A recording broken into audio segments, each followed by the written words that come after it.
Dalam daily devotion hari ini, ada beberapa bacaan Alkitab yang saya mau untuk Anda bisa membacanya secara pribadi. Yang pertama, di dalam Matius 14 ayat 22 sampai 33. Yang kedua, Markus 6 ayat 45 sampai 52. Dan yang ketiga, Yohanes 6 ayat 16 sampai 21. Dari ketiga bagian perikop Alkitab yang ada, kita mendapati adanya suatu pattern atau pola yang juga akan berlaku atas hidup kita. Yang pertama, di saat kita melangkah mentaati arahan yang Tuhan berikan untuk berlayar menyeberang, bisa saja secara tiba-tiba akan ada angin sakal yang menghajar kita. Angin sakal adalah gambaran dari manifestasi pekerjaan roh-roh jahat yang akan selalu berusaha untuk menahan atau memperkecil dampak ilahi yang kita munculkan dalam kehidupan sehari-hari kita yang berjalan dalam ketaatan. Tapi terlepas dari apapun yang bisa menghadang kita di depan sana, kita harus terus menguatkan mentalitas dan batin kita untuk tetap berjalan dalam ketaatan pada apapun arahan yang Tuhan berikan. Yosua 1 ayat yang ke-8. Ingat selalu, di dalam langkah ketaatan yang kita jalani, akan selalu ada langit yang terbuka atas hidup kita. Tuhan selalu menyediakan anggur terbaik yang bisa kita nikmati di masa kini. Dan selalu ada manifestasi kedaulatan kuasa Tuhan yang akan Dia nyatakan di setiap waktu kita membutuhkannya. Yang kedua, Tuhan mau untuk kita bisa memiliki mata hati yang terus tertuju hanya kepadanya saja. Percayalah, Dia masih tetap Tuhan yang memperhatikan keseharian yang kita jalani.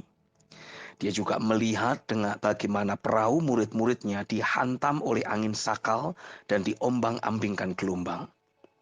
Di saat kita mengikuti arahan roh untuk melangkah keluar dari lingkungan keempat dinding gereja, kita harus pastikan mata hati kita terus tertuju hanya kepada kemuliaan sorga.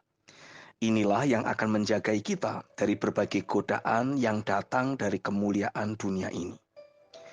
Mata hati kita harus tetap tertuju hanya kepada realita keberadaannya. Sehingga kita tidak akan pernah mengandalkan kekuatan manusiawi yang kita miliki.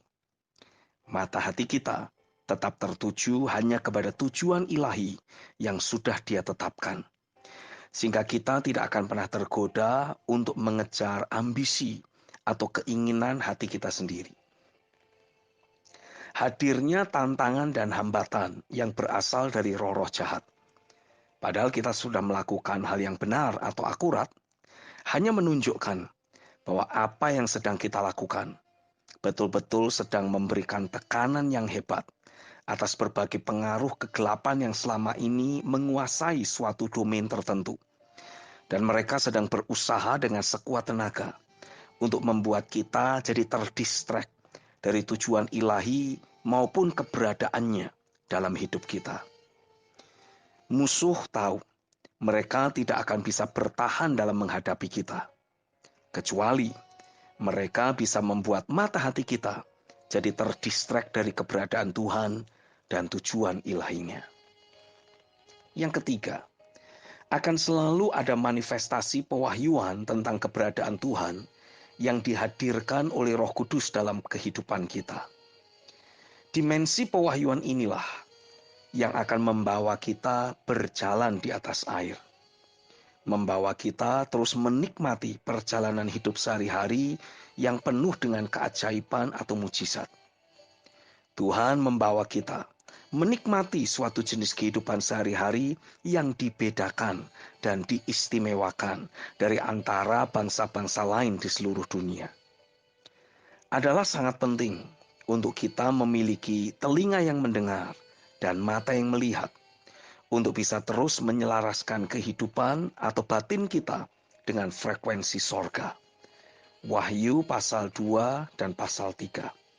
Karena siapa yang bertelinga untuk mendengar apa yang Roh sedang katakan kepada gerejanya, akan mendapati bagaimana kehidupan mereka terus diposisikan oleh Roh Kudus untuk selalu berkemenangan dalam segala hal.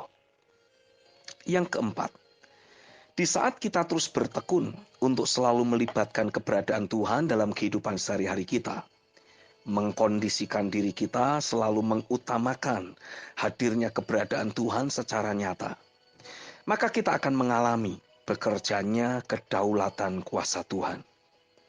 Ketika murid-murid berkehendak untuk membawa Yesus menaiki perahu, secara ajaib mereka sudah tiba di pinggir pantai yang mereka tuju. Yohanes 6 ayat 21. Karenanya teruslah melibatkan dan mengutamakan keberadaannya dalam hidupmu. Maka dalam kedaulatannya, Dia akan membawamu mencapai destiny yang sudah Dia tetapkan bagimu. Amin. Saya Stephen Agustinus. God bless you.